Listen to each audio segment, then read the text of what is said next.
Welcome to The Explainer. Today we're diving into something incredibly serious. We're going to break down the science behind one of the most urgent public health crises of our time, fentanyl. So, let's just get right to the heart of it. The big question is this: how can a dose the size of just a few grains of salt be the #1 killer of young Americans? What makes this stuff so uniquely deadly? I want you to really look at this. 2 milligrams. That's it. That's a potentially lethal dose. It's literally the size of a few grains of salt. We're not just talking about a powerful drug here. This is, for all intents and purposes, a poison, and it operates on a scale that's almost impossible to see. Okay, so how on earth does it work so fast? Well, it all comes down to how it gets into your brain. Think of it like a lightning-fast invasion, a 10-second hijack. The secret weapon is its chemistry.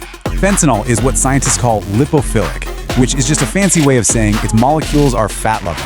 And you know what the brain's security system, the blood-brain barrier, is made of? Fat. So fentanyl has this sort of master key that lets it just waltz right past security, getting into your brain almost instantly. And once it's in, oh man, it unleashes a chemical flood.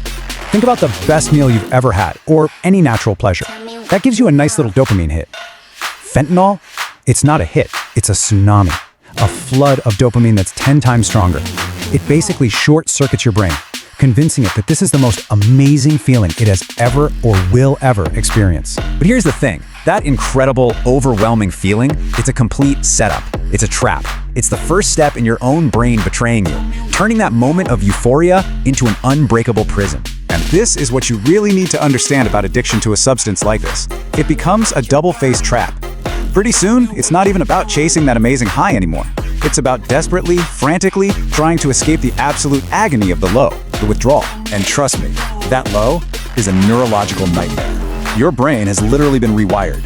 It's gotten so used to the fentanyl that when it's gone, the brain just freaks out.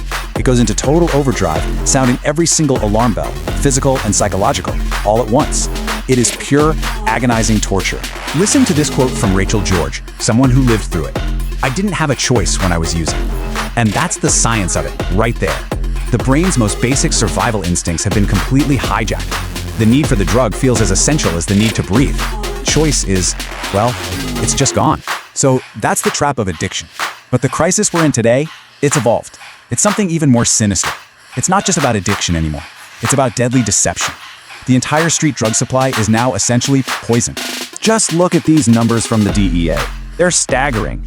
In 2021, 4 out of 10 fake pills they tested had a lethal dose. Fast forward just 2 years to 2023, it's 6 out of 10.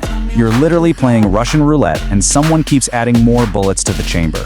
And this is the really scary part. These aren't some shady-looking street drugs. They are designed to be the perfect disguise. They're made to look identical to real prescription pills like Oxy, Percocet, or Xanax. You cannot, I repeat, cannot tell the difference just by looking at them. And don't think for a second this is just about pills, because fentanyl is so cheap and so potent, it's now being used to contaminate, well, pretty much everything. Cocaine, heroin, meth, even MDMA. So someone might think they're having a casual night out, and they could be taking a lethal dose of fentanyl without having a clue. Okay, so we've talked about the science, the brain chemistry, the deception, but what does all of this actually mean in the real world? Let's talk about the human cost, because the numbers are just devastating. If there's one thing you take away from this, let it be this. For Americans between the ages of 18 and 45, fentanyl is now the leading cause of death. Not car accidents, not cancer, not suicide. Fentanyl. It is the #1 killer of our young people, period. And behind that horrifying statistic are real people, real families. People like Logan. He was 19 in his college dorm room. He took one pill that he thought was a painkiller. Just one. But it was laced with fentanyl, and he never woke up. One mistake, one pill. That's all it takes. And Logan was one of 73,654 people who died from fentanyl in 2022 alone. To put that in perspective, that's like an entire NFL stadium full of people just gone in a single year.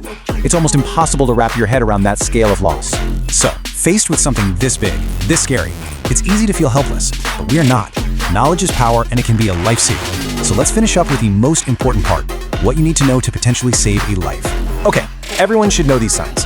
If you see someone with tiny pinpoint pupils, their lips or fingernails turning blue, if you hear gurgling or choking sounds, or if their breathing is super slow, shallow, or worse, is stopped, those are the telltale signs of an overdose. Recognizing this is absolutely the first step. And you have to understand, the clock is ticking, and it's ticking fast. With fentanyl, we're talking about complete respiratory arrest. That means they stop breathing in less than 2 minutes. There is zero time to waste or wonder what to do. You call 911 immediately. That is the only right move. So, this all brings us to one final stark question. In this new reality, what is the only safe assumption you can make about any drug you see on the street? The answer is, you have to assume it's contaminated with fentanyl. Period. Treating any pill or powder not directly from a pharmacy as potentially lethal isn't paranoia anymore. It's survival, and it's an assumption that could absolutely save your life or the life of someone you care about.